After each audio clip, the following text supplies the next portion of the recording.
بسم الله الرحمن الرحيم. الحمد لله الذي خلق السماوات والأرض وجعل الظلمات والنور، ثم الذين كفروا بربهم يعدلون. هو الذي خلقكم من طين ثم قضى أجلا، وأجل مسمى عنده، ثم أنتم تمترون. وهو الله في السماوات وفي الأرض، يعلم سركم وجهركم ويعلم ما تكسبون. وما تأتيهم من آية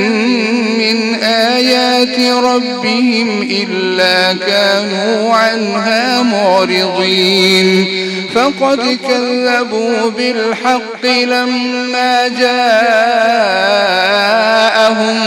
فسوف يأتيهم أنباء ما كانوا به يستهزئون. ألم يروا كم أهلكنا من قبلهم من قرن مكناهم في الأرض ما لم نمكن لكم، وأرسلنا السماء عليهم مدرارا، وجعلنا الأنهار تجري من تحتهم، فأهلكناهم بذنوبهم وأنشأنا من بعدهم قرنا آخرين. ولو نزلنا عليك كتابا في قرطاس فلمسوه بأيديهم لقال الذين كفروا إن هذا إلا سحر مبين. وقالوا لولا أنزل عليه ملك، ولو أنزلنا ملكا لقضي الأمر ثم لا ينظرون. ولو جعلناه ملكا لجعلناه رجلا وللبسنا عليهم ما يلبسون.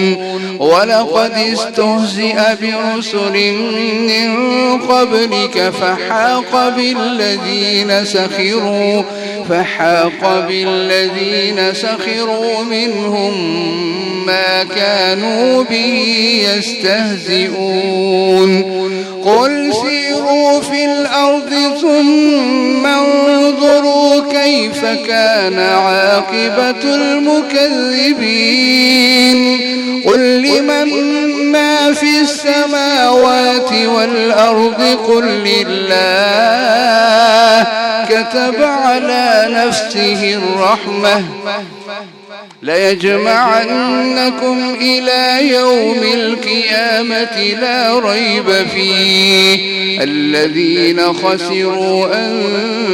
أنفسهم فهم لا يؤمنون. وله ما سكن في الليل والنهار وهو السميع العليم. قل أغير الله أتخذ وليا فاطر السماوات والأرض وهو يطعم ولا يطعم. قل إني أمرت أن أكون أول من أسلم ولا تكونن من المشركين. قل إني أخاف إن عصيت ربي عذاب يوم عظيم. من يصرف عنه يومئذ فقد رحمه وذلك الفوز المبين. وإن يمسسك الله بضر فلا كاشف له إلا هو وإن يمسسك بخير فهو على كل شيء قدير وهو القاهر فوق عباده وهو الحكيم الخبير. قل أي شيء أكبر شهادة قل الله شهيد بيني وبينكم وأوحي إلي هذا القرآن لأنذركم به ومن بلغ أئنكم لتشهدون أن مع الله آلهة أخرى قل لا أشهد قل إنما هو إله واحد وإنني بريء مما تشركون. الذين آتيناهم الكتاب يعرفونه كما يعرفون أبناءهم الذين خسروا أنفسهم فهم لا يؤمنون. ومن أظلم ممن افترى على الله كذبا أو كذب بآياته إنه لا يفلح الظالمون. ويوم نحشرهم جميعا ثم نقول للذين أشركوا أين شركاؤكم الذين كنتم تزعمون ثم لم تكن فتنتهم إلا أن قالوا والله ربنا ما كنا مشركين ثم لم تكن فتنتهم إلا أن قالوا والله ربنا ما كنا مشركين. انظر كيف كذبوا على أنفسهم وضل عنهم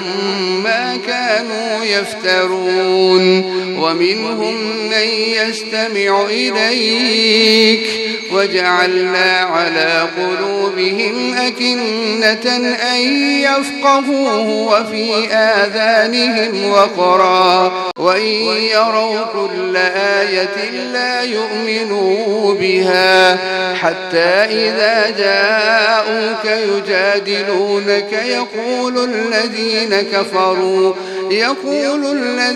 كفروا إن هذا إلا أساطير الأولين وهم ينهون عنه وينأون عنه وإن يهلكون إلا أنفسهم وما يشعرون. ولو ترى إذ وقفوا على النار فقالوا يا ليتنا نرد ولا نكذب بآيات ربنا ونكون من المؤمنين بل بدا لهم ما كانوا يخفون من قبل ولو ردوا لعادوا لما نهوا عنه وإنهم لكاذبون. وقالوا إن هي إلا حياتنا الدنيا وما نحن بمبعوثين. ولو ترى إذ وقفوا على ربهم قال أليس هذا بالحق قالوا بلى وربنا قال فذوقوا العذاب بما كنتم تكفرون. قد خسر الذين كذبوا بلقاء الله حتى حتى إذا جاءتهم الساعة بغتة قالوا يا حسرتنا على ما فرطنا فيها وهم يحملون أوزارهم على ظهورهم ألا ساء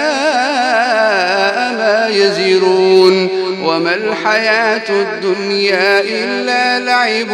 ولهو وللدار الآخرة خير للذين يتقون أفلا تعقلون قد نعلم إنه ليحزنك الذي يقولون فإنهم لا يكذبونك ولكن الظالمين بآيات الله يجحدون ولقد كذبت رسل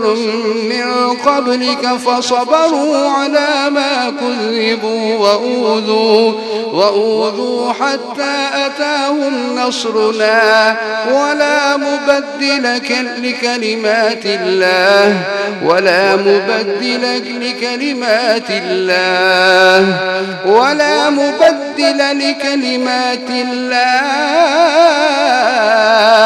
ولقد جاءك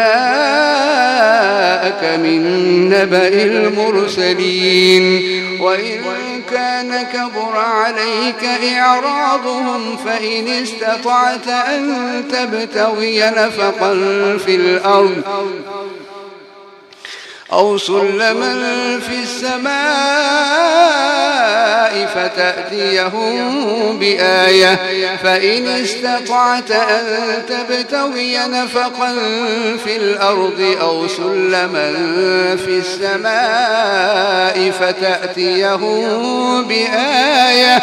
ولو شاء الله لجمعهم على الهدى فلا تكونن من الجاهلين إنما يستجيب الذين يسمعون والموتى يبعثهم الله ثم إليه يرجعون وقالوا لولا نزل عليه آية من ربه قل إن الله قادر على أن ينزل آية ولكن أكثرهم لا يعلمون وما من دابة في الأرض ولا طائر يطير بجناحيه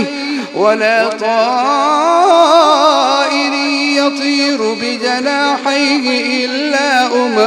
أمثالكم ما فرطنا في الكتاب من شيء ثم إلى ربهم يحشرون والذين كذبوا بآياتنا صم وبكم في الظلمات من يشاء الله يضلل ومن يشاء يجعله على صراط مستقيم قل أرأيتكم إن أتاكم عذاب الله أو أتتكم الساعة وغير الله تدعون إن كنتم صادقين بل إياه تدعون فيكشف ما تدعون إليه إن شاء وتنسون ما تشركون ولقد أرسلنا إلى من قبلك فأخذناهم بالبأساء والضراء لعلهم يتضرعون فلولا إذ جاءهم بأسنا تضرعوا ولكن قست قلوبهم وزين لهم الشيطان ما كانوا يعملون فلما نسوا ما ذكروا به فتحنا عليهم أبواب كل شيء حتى إذا فرحوا بما أوتوا أخذناهم بغتة فإذا هم مبلسون فقطع دابر القوم الذين ظلموا والحمد لله رب العالمين قل أرأيتم إن أخذ الله سمعكم وأبصاركم وختم على قلوبكم من إله غير الله يأتيكم به انظر كيف نصرف الآيات ثم هم يصدفون قل أرأيتكم إن أتاكم عذاب الله بغتة أو جهرة هل يهلك إلا القوم الظالمون وما نرسل المرسلين إلا مبشرين ومنذرين فمن آمن وأصلح فلا خوف عليهم ولا هم يحزنون والذين كذبوا بآياتنا يمسهم العذاب بما كانوا يفسقون قل لا أقول لكم عندي خزائن الله ولا أعلم الغيب ولا أقول لكم إني ملك إن أتبع إلا ما يوحى إلي قل هل يستوي الأعمى والبصير أفلا تتفكرون وأنذر به الذين يخافون أن يحشروا إلى ربهم ليس لهم من دونه ولي ولا شفيع لعلهم يتقون ولا تطرد الذين يدعون ربهم بالغداة والعشي يريدون وجهه ما عليك من حسابهم من شيء وما من حسابك عليهم من شيء فتطردهم فتكون من الظالمين وكذلك فتنا بعضهم ببعض ليقولوا أهؤلاء من الله عليهم من بيننا أليس الله بأعلم بالشاكرين وإذا جاءك الذين يؤمنون بآياتنا فقل سلام عليكم كتب ربكم على نفسه الرحمة أنه من عمل منكم سوءا بجهالة ثم تاب من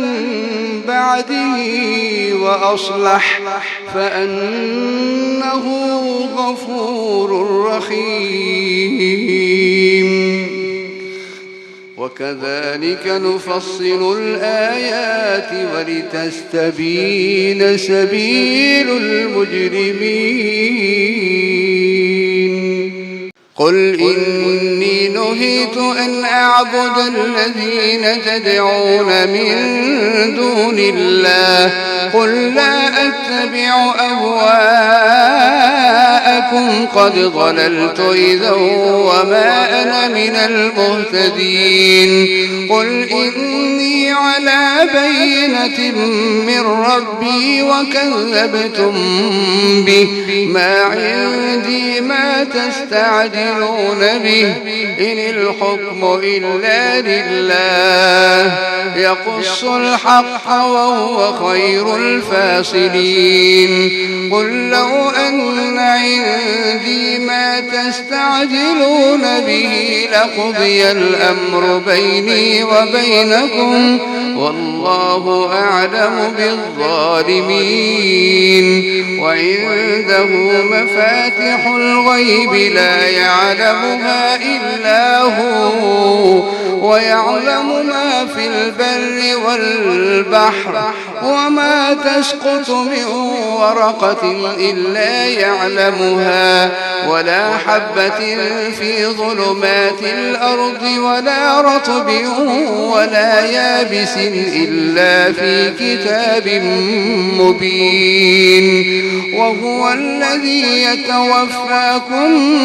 بالليل ويعلم ما جرحتم بالنهار ثم يبعثكم فيه ليقضى أجل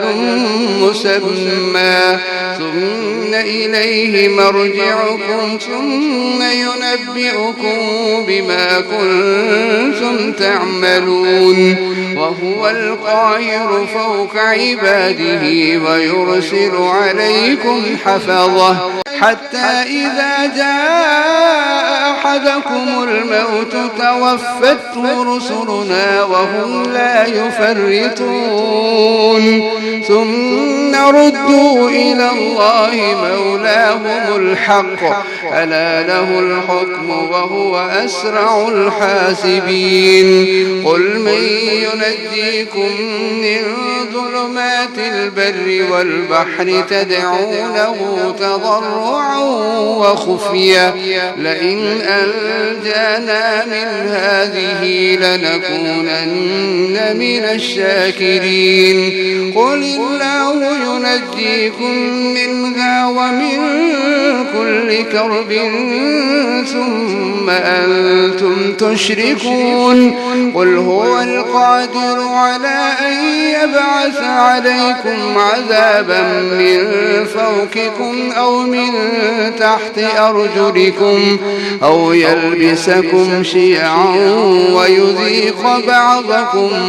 بأس بعض انظر كيف نصرف الآيات لعلهم يفقهون وكذب به قومك وهو الحق قل لست عليكم بوكيل لكل نبأ مستقر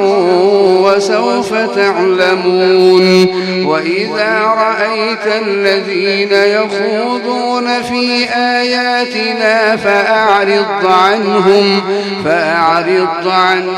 حتى يخوضوا في حديث غيره وإما ينسينك الشيطان فلا تقعد بعد الذكرى مع القوم الظالمين وما على الذين يتقون من حسابهم من شيء ولكن ذكرى لعلهم يتقون وذر الذين اتخذوا دينهم لعبا ولهوا وغرتهم الحياة الدنيا وذكر به أن تبسل نفس بما كسبت ليس لها من دون الله ولي ولا شفيع وإن تعدل كل عدل لا يؤخذ منها أولئك الذين أبسلوا بما كسبوا لهم شراب من حميم وعذاب أليم بما بما كانوا يكفرون قل أندعو من دون الله ما لا ينفعنا ولا يضرنا ونرد على أعقابنا بعد إذ هدانا الله كالذي استهوته الشياطين في الأرض حيران له أصحاب يدعونه إلى الهدى ائتنا قل إن هدى الله هو الهدى وأمرنا لنسلم لرب العالمين وأن أقيموا الصلاة واتقوه وهو الذي إليه تحشرون وهو الذي خلق السماوات والأرض بالحق ويوم يقول كن فيكون قوله الحق وله الملك يوم ينفخ في الصور عالم الغيب والشهادة وهو الحكيم الخبير وإذ قال إبراهيم لأبيه آزر أتتخذ أصناما آلهة إني أراك وقومك في ضلال مبين وكذلك نري إبراهيم ملكوت السماوات والأرض وليكون من الموقنين فلما جن عليه الليل رأى كوكبا قال هذا ربي فلما أفل قال لا أحب الآفلين فلما رأى القمر بازغا قال هذا ربي فلما أفل قال لئن لم يهدني ربي لأكونن من القوم الضالين فلما رأى الشمس بازغة قال هذا ربي هذا أكبر فلما أفلت قال يا قوم إني بريء مما تشركون إني وجهت وجهي للذي فطر السماوات والأرض حنيفا وما أنا من المشركين وحاجه قومه قال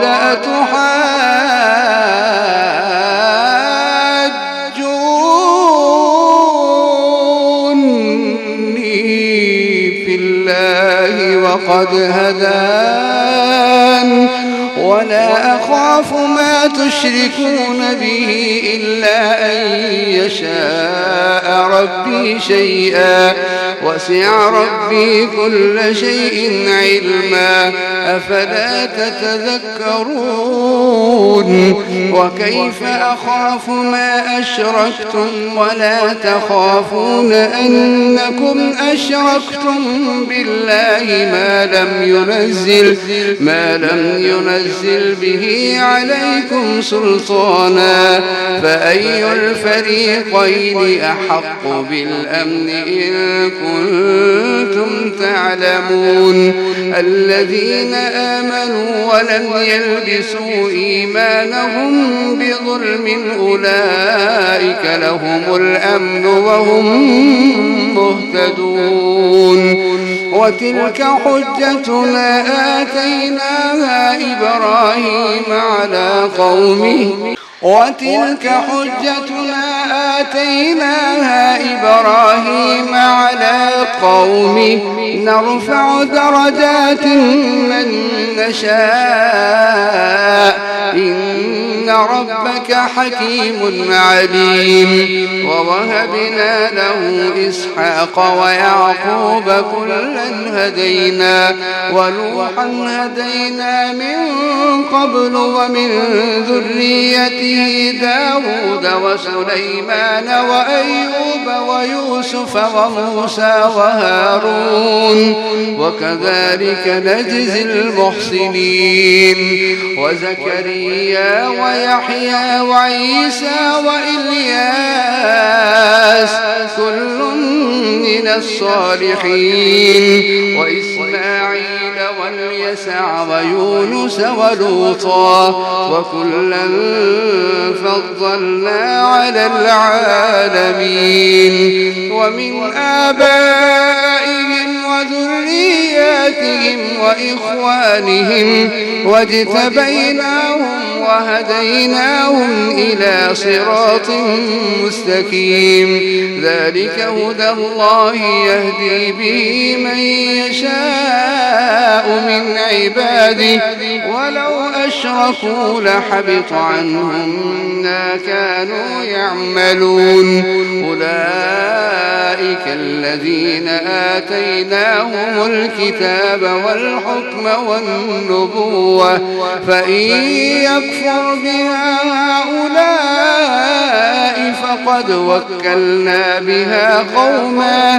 فقد وكلنا بها قوما ليسوا بها بكافرين أولئك الذين هدى الله فبهداه مقتدي قل لا أسألكم عليه أجرا إن هو إلا ذكرى للعالمين وما قدروا الله حق قدره إذ قالوا ما أنزل الله على بشر من شيء قل من أنزل الكتاب الذي جاء به موسى نورا وهدى للناس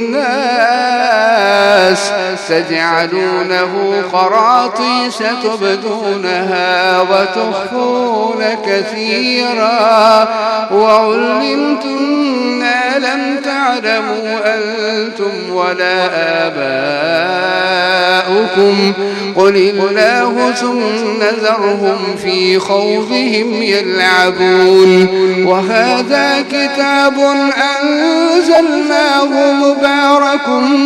مصدق الذي بين يديه ولتنذر أم القرى ومن حولها والذين يؤمنون بالآخرة يؤمنون به وهم على صلاتهم يحافظون ومن أظلم ممن افترى على الله كذبا أو قال أوحي إلي ولم يوحى إليه شيء ومن قال سأنزل مثل ما أنزل الله ولو ترى إذ الظالمون في غمرات الموت والملائكة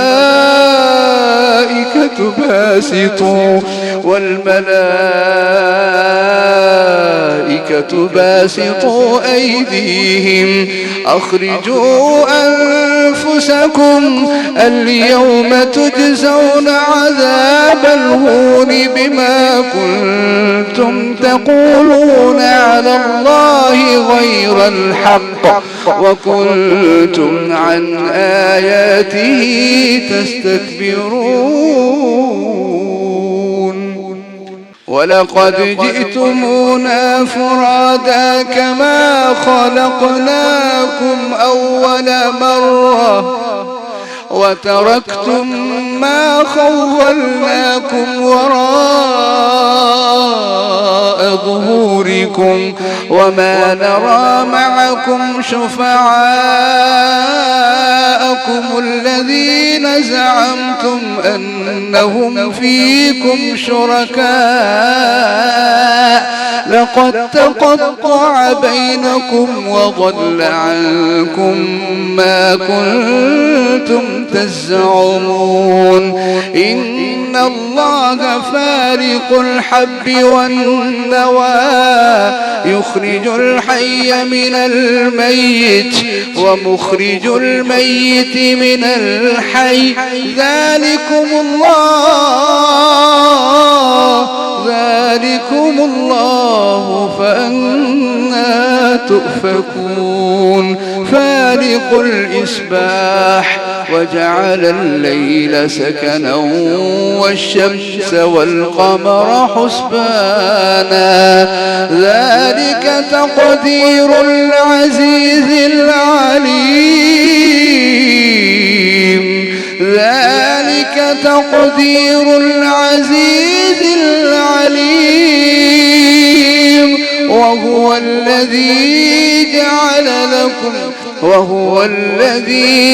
وهو الذي جعل لكم النجوم لتهتدوا بها في ظلمات البر والبحر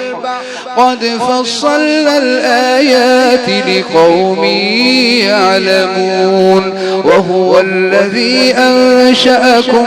من نفس واحدة فمستقر ومستودع قد فصلنا الآيات لقوم يفقهون وهو الذي أنزل من السماء ماء فأخرجنا به نبات كل شيء فأخرجنا منه خضرا نخرج منه حبا متراكبا ومن النخل من طلعها قنوان دانية وجنات من أعناب والزيتون والرمان مشتبها وغير متشابه انظروا إلى ثمره إذا أثمر وينعي إن في ذلكم لآيات لقوم يؤمنون وجعلوا لله شركاء الجن وخلقهم وخرقوا له بنين وبنات بغير علم سبحانه وتعالى عما يصفون بديع السماوات والأرض أنى يكون له ولد ولم تكن له صاحبة وخلق كل شيء وهو بكل شيء عليم ذلكم الله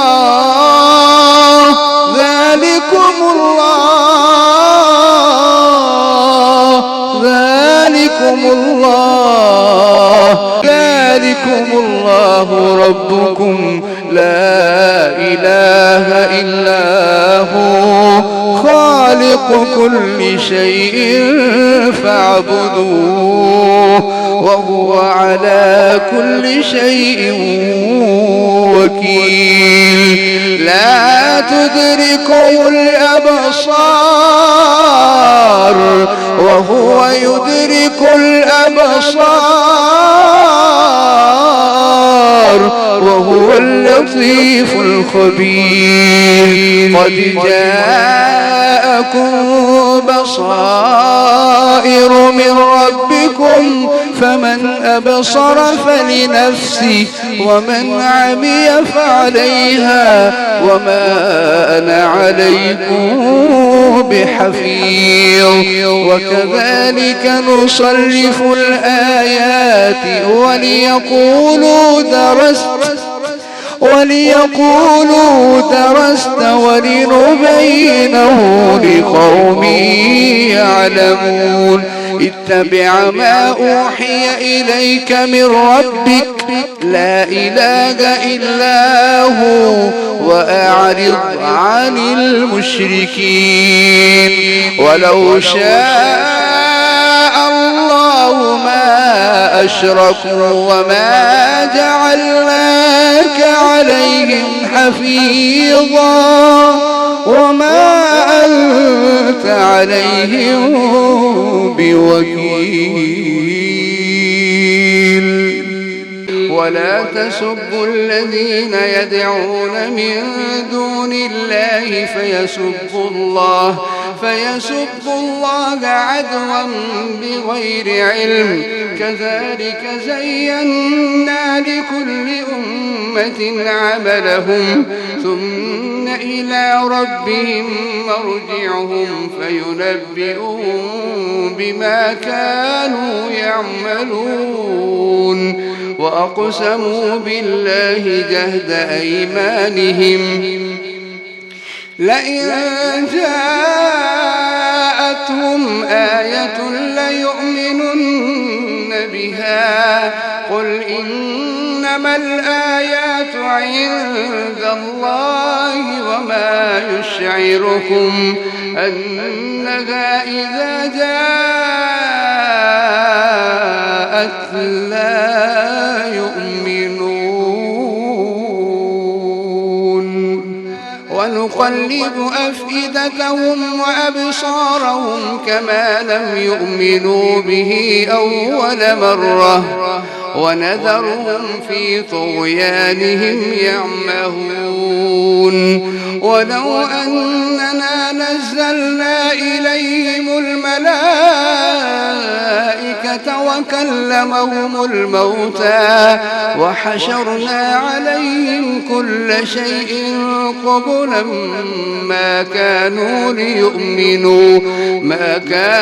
ليؤمنوا إلا أن يشاء الله ولكن أكثرهم يجهلون وكذلك جعلنا لكل نبي عدوا شياطين الإنس والجن يوحي بعضهم إلى بعض زخرف القول غرورا ولو شاء ربك ما فعلوه فذرهم وما يفترون ولتصغى إليه أفئدة الذين لا يؤمنون بالآخرة وليرضوه وليقترفوا ما هم مقترفون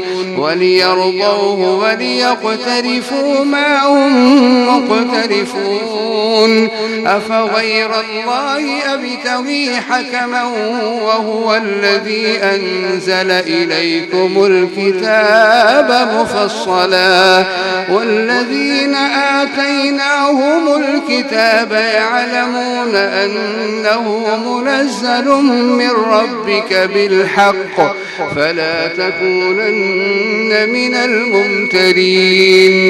وتمت كلمة ربك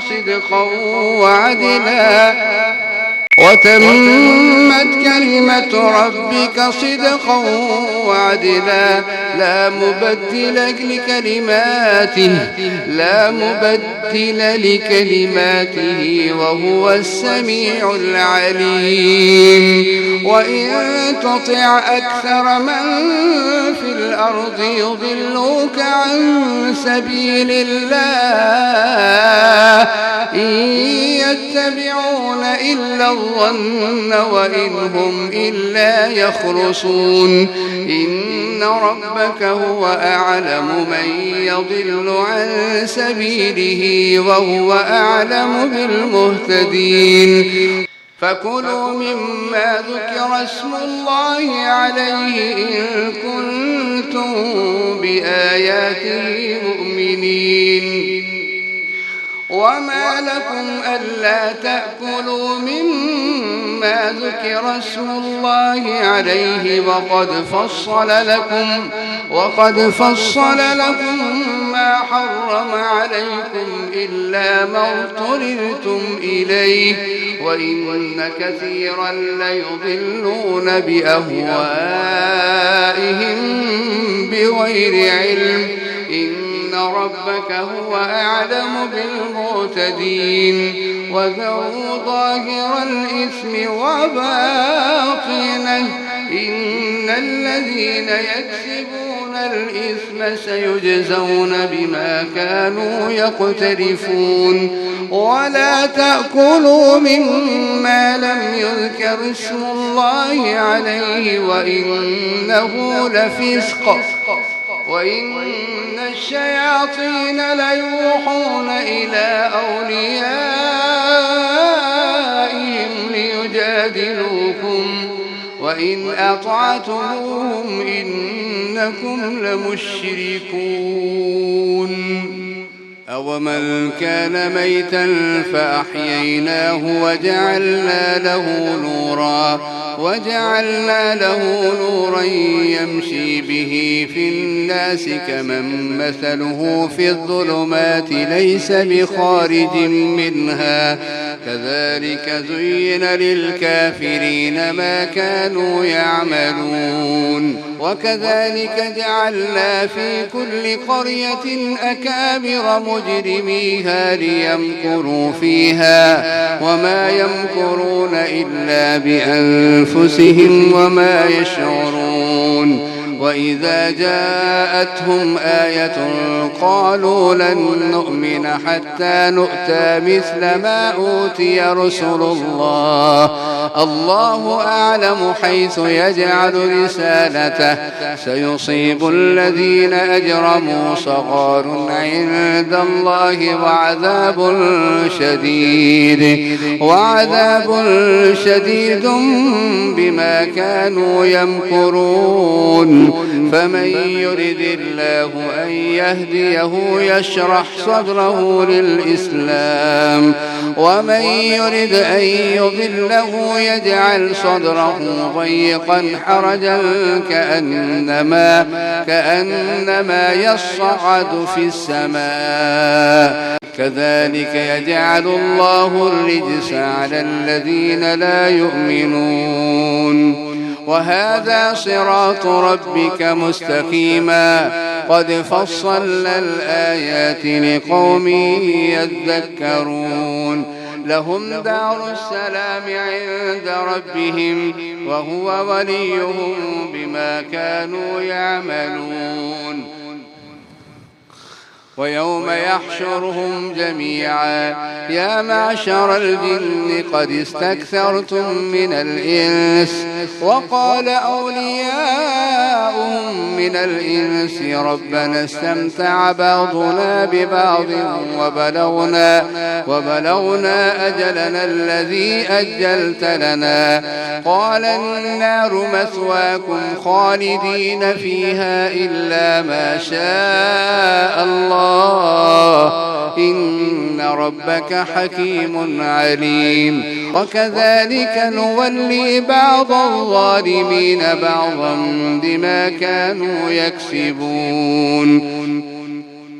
يا معشر الجن والإنس ألم يأتكم رسل منكم يقصون عليكم آياتي وينذرونكم لقاء يومكم هذا قالوا شهدنا على أنفسنا وغرتهم الحياة الدنيا وشهدوا على أنفسهم أنهم كانوا كافرين ذلك أن لم يكن ربك مهلك القرى بظلم وأهلها غافلون ولكل درجات مما عملوا وما ربك بغافل عما يعملون وربك الغني ذو الرحمة إن يشأ يذهبكم ويستخلف من بعدكم ما يشاء كما أنشأكم من ذرية قوم آخرين إنما توعدون لآت وما أنتم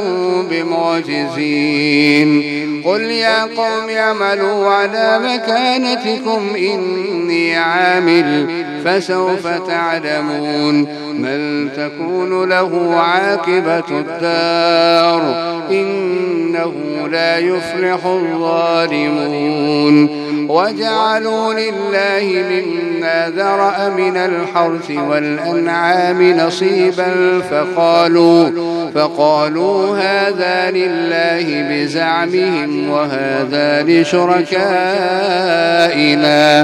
فما كان لشركائهم فلا يصل إلى الله وما كان لله فهو يصل إلى شركائهم ساء ما يحكمون وكذلك زين لكثير من المشركين قتل أولادهم شركاؤهم ليردوهم وليلبسوا عليهم دينهم ولو شاء الله ما فعلوه فذرهم وما يفترون وقالوا هذه أنعام وحرث حجر لا يطعمها إلا من نشاء بزعمهم وأنعام حرمت ظهورها وأنعام لا يذكرون اسم الله عليها افتراء عليه سيجزيهم بما كانوا يفترون وقالوا ما في بطون هذه الأنعام خالصة لذكورنا ومحرم على أزواجنا وإن يكن ميتة فهم فيه شركاء سيجزيهم وصفهم إنه حكيم عليم قد خسر الذين قتلوا أولادهم سفها بغير علم وحرموا ما رزقهم الله افتراء على الله قد ضلوا وما كانوا مهتدين وهو الذي أنشأ جنات معروشات وغير معروشات والنخل والزرع مختلفا أكله والزيتون والرمان متشابها وغير متشابه كلوا من ثمره إذا أثمر وآتوا حقه يوم حصاده ولا تسرفوا إنه لا يحب المسرفين ومن الأنعام حمولة وفرشا كلوا مما رزقكم الله ولا تتبعوا خطوات الشيطان إنه لكم عدو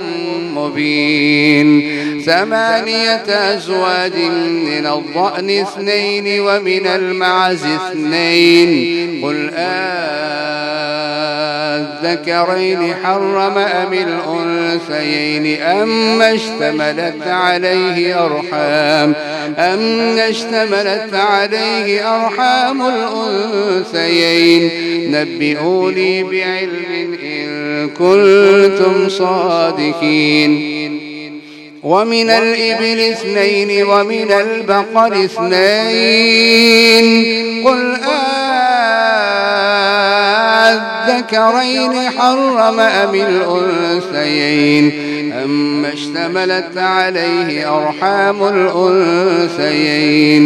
أم كنتم شهداء إذ وصاكم الله بهذا فمن أظلم ممن افترى على الله كذبا ليضل الناس بغير علم إن الله لا يهدي القوم الظالمين. قل لا أجد فيما أوحي إلي محرما على طاعم يطعمه إلا أن يكون ميتة أو دما مسفوحا أو لحم خنزير فإنه رجس أو فسقا أهل لغير الله به فمن اضطر غير باغ ولا عاد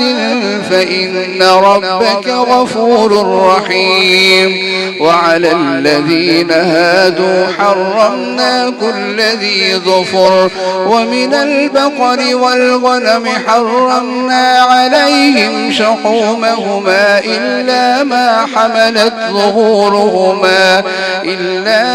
حملت ظهورهما أو الحوايا أو ما اختلط بعظم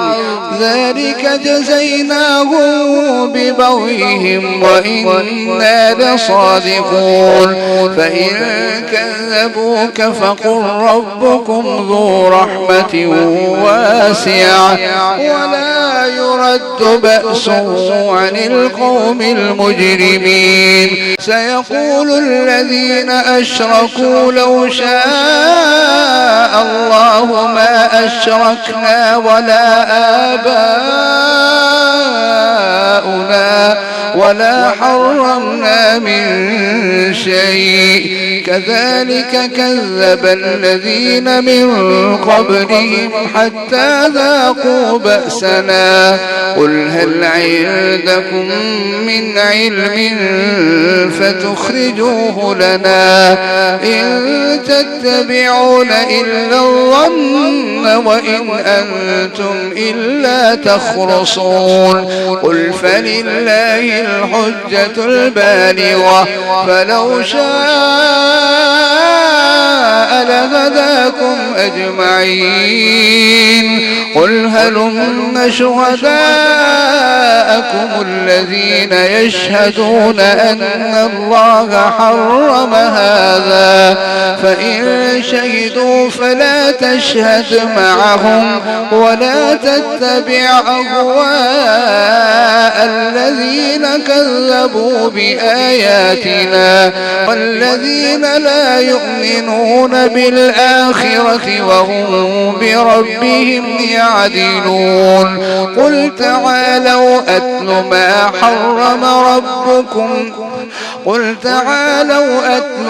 حرم ربكم عليكم ألا تشركوا به شيئا وبالوالدين إحسانا ولا تقتلوا أولادكم من إملاق نحن نرزقكم وإياهم ولا تقربوا الفواحش ما ظهر منها وما بطن ولا تقتلوا النفس التي حرم الله إلا بالحق ذلكم وصاكم به لعلكم تعقلون. ولا تقربوا مال اليتيم إلا بالتي هي أحسن حتى يبلغ أشده وأوفوا الكيل والميزان بالقسط لا نكلف نفسا إلا وسعها وإذا قلتم فاعدلوا ولو كان ذا قربى وبعهد الله أوفوا ذلكم وصاكم به لعلكم تذكرون. وأن هذا صراطي مستقيما فاتبعوه ولا تتبعوا تتبعوا السبل فتفرق بكم عن سبيله ذلكم وصاكم به لعلكم تتقون ثم آتينا موسى الكتاب تماما على الذي أحسن وتفصيلا لكل شيء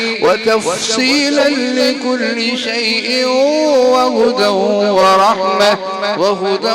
ورحمة لعلهم بلقاء ربهم يؤمنون وهذا كتاب أنزلناه مبارك فاتبعوه واتقوا لعلكم ترحمون أن تقولوا إنما أنزل الكتاب على طائفتين من قبلنا وإن كنا عن دراستهم لغافلين أو تقولوا لو أنا أنزل علينا الكتاب لكنا أهدى منهم فقد جاءكم بينة من ربكم ورحمة فمن أظلم ممن كذب بآيات الله وصدف عنها سنجزي الذين يصدفون عن آياتنا سوء العذاب بما كانوا يصدفون هل ينظرون إلا أن تأتيهم الملائكة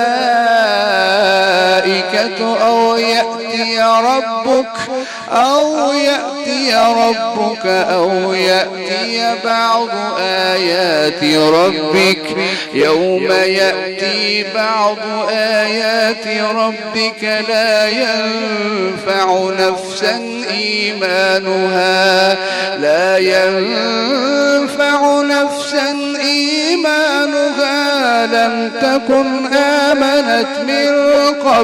لم تكن آمنت من قبل أو كسبت في إيمانها خيرا قل انتظروا إنا منتظرون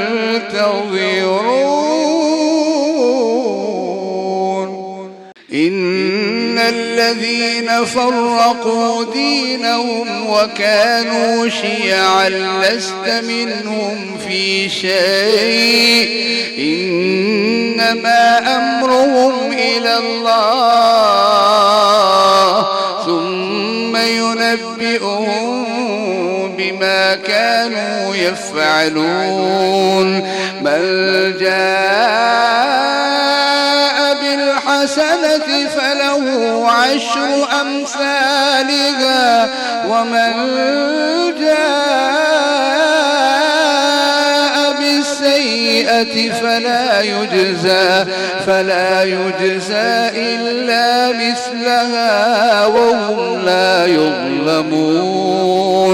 قل إنني هداني ربي إلى صراط مستقيم دينا قيما